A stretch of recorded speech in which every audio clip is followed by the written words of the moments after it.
नमस्कार। निशुल्क ज्योतिष परामर्श केंद्र में आप सबका स्वागत है।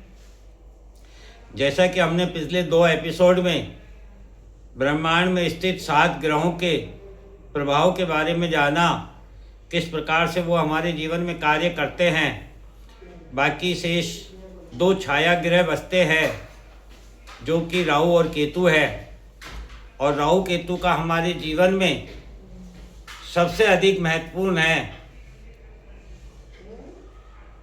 जो आज के इस विषय को समझ लेगा वो आने वाले 8 वर्षों को 8 वर्षों में घटने वाली संपूर्ण घटनाओं को भी आसानी से समझ सकता है। और इसको हम निरंतर आने वाले एपिसोड में आपको उदाहरण स्वरूप समझाने का प्रयत्न भी करेंगे। इसलिए आज का यह विषय अत्यंत महत्वपूर्ण है। कृपया ध्यान से सुने और समझे। राहु केतु दोनों अत्यधिक महत्वपूर्ण छाया ग्रह हैं हमारे जीवन में। जैसा कि हमने कल जाना कि हम अपना संपूर्ण जीवन मन के अधीन होकर जीते हैं, और मन का कारक ग्रह चंद्रमा है। चंद्रमा कर्क राशि का स्वामी होता है। कर्क राशि जल तत्व और जड़ स्वभाव की होती है, अर्थात बहता जल जो गंगा के समान निर्मल हो, शुद्ध हो और पवित्र हो। इससे स्पष्ट है कि हमारे ऋषि मुनि हमारे मन की सुंदरता, निर्मलता, शुद्धता एवं पवित्रता को ही हमारे जीवन की सार्थकता बताना चाहते हैं। एवं कर्क राशि में गुरु को उच्च स्थान प्राप्त है। गुरु, इससे भी स्पष्ट है कि गुरु जो कि मन की भौतिक इच्छाओं पर नियंत्रण करके ही ब्रह्मांड को जान एवं समझ पाते हैं, वही गुरु होते हैं। इसलिए मन हमारे जीवन का मुख्य ग्रह है। तो ये जो चंद्रमा है यही हमारे मन को सबसे अधिक प्रभावित करता है, और हमारा मन ही सबसे अधिक हमारे जीवन को प्रभावित करता है। इसीलिए इसी चंद्रमा के दक्षिणी ध्रुव को राहु एवं उत्तरी ध्रुव को केतु कहा जाता है। जैसा कि आप सभी जानते हैं कि दक्षिण में हमारे पितृलोक होता है एवं उत्तर में देवलोक बताया गया है। अर्थात मन के दक्षिणी ध्रुव अर्थात राहु की तरफ यदि हम जाते हैं तो हम पितृलोक को प्राप्त होते हैं, जहाँ से हमारा पुनर्जन्म होता है। और यदि हम मन के उत्तरी ध्रुव की तरफ जाते हैं अर्थात केतु की तरफ जाते हैं तो हमें देवलोक प्राप्त होता है, अर्थात आत्मा की मुक्ति। आपको यह भी पता है कि उत्तरी ध्रुव की ओर पृथ्वी पर चुंबकीय आकर्षण है, इसीलिए उत्तर दिशा में बर्फ के पहाड़, शीतलता, ठंडक, हिमालय एवं समस्त धार्मिक स्थल हमारे साधना स्थल एवं ऋषि मुनियों का शुद्ध एवं पवित्र स्थल है, जो शनि का स्थान कहलाता है। और दक्षिण दिशा की ओर सागर, समुद्र, जल ही जल है, किंतु खारा जल है जो किसी काम का नहीं है। और सूर्य पूर्व दिशा में उदय होकर दक्षिण दिशा की यात्रा करते हुए पश्चिम दिशा में अस्त हो जाता है। शनि कर्म एवं सेवा को दिखाता है, जो ऋषियों द्वारा प्रकृति की सेवा को बताता है, एवं सूर्य अधिकार, पद, प्रतिष्ठा, सम्मान को दिखाता है, जो पहले आपके पिता को प्राप्त था, आज आपको प्राप्त है और कल आपकी संतान को प्राप्त होगा। और यह जो पद, प्रतिष्ठा, अधिकार, सम्मान का स्थानांतरण है, यही आपके जीवन को खारा बना देता है। क्योंकि जब आप जीवन में बुजुर्ग होने लगते हैं और परिवार के अधिकार आपकी संतान के हाथ में जाते हैं, तब आपको ये एहसास होता है कि जो कुछ भी मेरे पास था वह क्षण भंगुर था, वह अब नष्ट हो गया है। अब ना तो कोई पद प्रतिष्ठा बची है और ना ही कोई अधिकार बचा है, और बच्चे भी अब सम्मान नहीं करते हैं। आपसे बिना पूछे अपने निर्णय लेते हैं, अपने निर्णयों से आपको अवगत कराते हैं। तब आपको इन सभी चीज़ों का बोध होता है। यही आत्मा बोध है।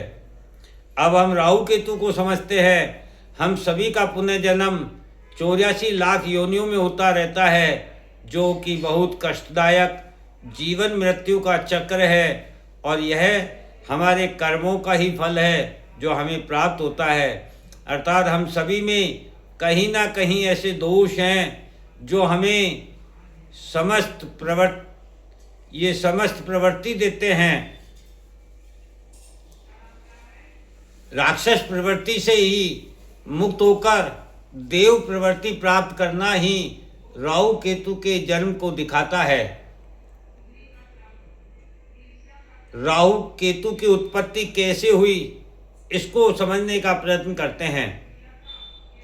समुद्र मंथन के समय प्राप्त अमृत को भगवान विष्णु द्वारा मोहिनी रूप धारण कर देवताओं को अमृतपान बाएं हाथ से एवं राक्षसों को मदिरापान दाएं हाथ से कराया गया। किंतु स्वरभानु नाम का राक्षस अमृतपान करने के लक्ष्य को प्राप्त करने हेतु सजग, स्थिर एवं प्रयत्नशील था।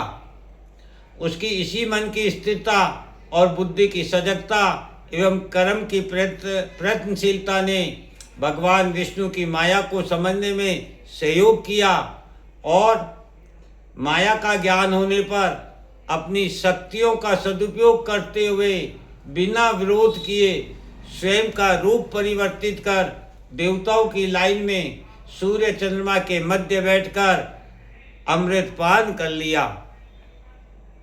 सूर्य चंद्रमा के द्वारा भगवान विष्णु से स्वरभानु राक्षस की शिकायत करने पर भगवान विष्णु द्वारा सुदर्शन चक्र से स्वरभानु की गर्दन को धड़ से अलग कर दिया गया। स्वरभानु के अमृतपान कर लेने से वह अमर हो गया और उसके शरीर के दोनों हिस्से गर्दन राहु एवं धड़ केतु कहलाया। हमारे गर्दन के हिस्से में पांचों इंद्रियां हैं, जो हमें भविष्य निर्माण में सहयोगी है। इसीलिए राहु ग्रह को भविष्य का ग्रह कहा जाता है। और धड़ में नाभि होती है, जो माता की नाल से जुड़ी होती है, जो केवल महसूस करने की क्षमता प्रदान करती है। यही एहसास हमारे जीवन में हमें ममत्व प्रदान करता है। यह माता की जड़ से जुड़ा है, इसीलिए केतु को जड़ भी कहते हैं।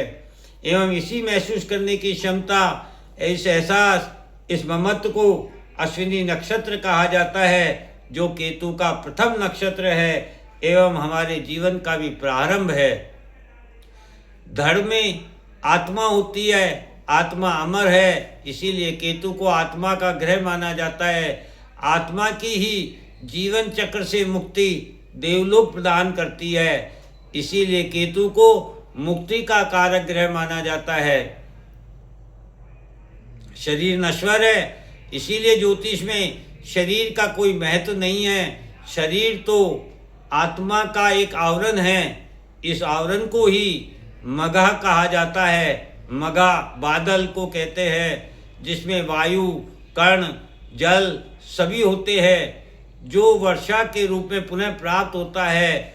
यही मघा नक्षत्र केतु का है, जो पंचम राशि सिंह राशि में आता है। सिंह राशि सूर्य की राशि है, सूर्य आत्मा है। सिंह राशि से संतान का विचार, पंचम भाव से संतान का विचार किया जाता है। अतः हमारे ही प्रारब्ध संतान के रूप में पुनः लौटना, यही मघा नक्षत्र हमें दिखाता है। इस प्रकार से राहु केतु के मध्य ही सृष्टि का संपूर्ण संचालन होता है, एवं ब्रह्मांड का संचालन भी राहु केतु के मध्य ही है। ब्रह्मांड में 7 ग्रह राहु केतु के मध्य कार्य करते हैं। जैसे कि हमारे पिता के द्वारा हमारा जन्म और हमारे द्वारा हमारी संतान का जन्म, अर्थात वंश वृद्धि, ये जो पीछे से आगे की ओर चलते हैं हम,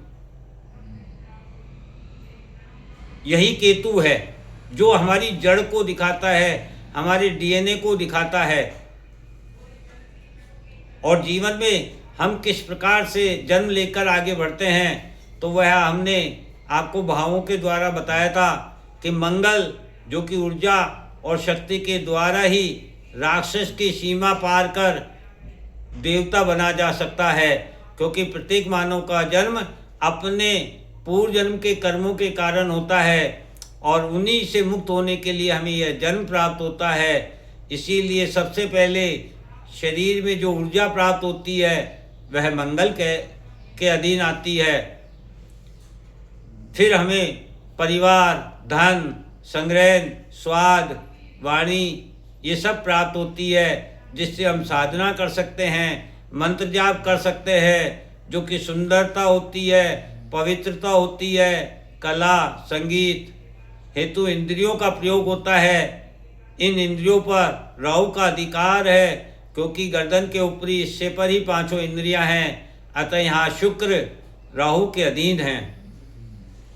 इसके पश्चात बुध ग्रह आता है। जब हम बोलने लगते हैं तो हम वाणी का प्रयोग करते हैं, फिर हम संवाद करते हैं, अपने बुद्धि विवेक के द्वारा हम अमृतपान कर सकते हैं। जैसा कि राहु स्वर भानु ने अपने बुद्धि विवेक के द्वारा माया जाल को समझकर अमृतपान किया, यही बुध है। इस प्रकार से यह राहु के अधीन आता है। चंद्रमा मन की स्थिरता ही ब्रह्म माया से निकालकर अमृतपान संभव है। जिस प्रकार से स्वर भानु को हमने देखा, उसने अपने मन की स्थिरता को बनाए रखा और विचार कर भगवान विष्णु की माया को जानकर बुद्धि विवेक के द्वारा अमृतपान किया, रूप परिवर्तन कर। यह तभी संभव है जब मन में स्थिरता हो। अतः चंद्रमा भी राहु केतु के अधीन आता है। अगला घर जो ग्रह आता है वह है सूर्य। आत्मा की मुक्ति एवं संतान के रूप में पुनः लौटना ही अमृत एवं विष है। यदि संतान से हमें सुख प्राप्त होता है, हमें वर्चस्व प्राप्त होता है, हमें मुक्ति प्राप्त होती है, तो वह अमृत है। और यदि संतान के द्वारा हमारे दोष हमारे सामने आते हैं तो वह विष है। इस प्रकार सूर्य भी राहु केतु के अधीन आता है। फिर आता है गुरु। माया का ज्ञान होना और अमृत का ज्ञान होना ही गुरुत्व है। इस प्रकार से गुरु ग्रह भी राहु और केतु के मध्य ही कार्य करता है। और फिर आता है शनि। शनि ग्रह कर्म का, सेवा का, एकांत का, शीतल का, निर्मल का, आत्म प्रकाश का कारक ग्रह है और इन्हीं के द्वारा अमृत प्राप्त किया जा सकता है। इस प्रकार से ये 7 ग्रह राहु और केतु के मध्य रहकर अपना कार्य करते हैं और हमारे जीवन का संचालन करते हैं। इसीलिए राहु केतु अत्यधिक महत्वपूर्ण ग्रह है हमारे जीवन के। केतु को हमारा पूर्व जन्म का कारक ग्रह माना गया है, तो केतु को मुक्ति का भी कारक ग्रह माना गया है। राहु को भविष्य का ग्रह माना गया है, तो राहु को बंधन का कारक ग्रह भी माना गया है। इसीलिए राहु शनिवत कार्य करता है और केतु मंगलवत कार्य करता है। इसीलिए केतु कुजवत कहलाता है, मंगल का जैसा। जय हिंद, जय भारत।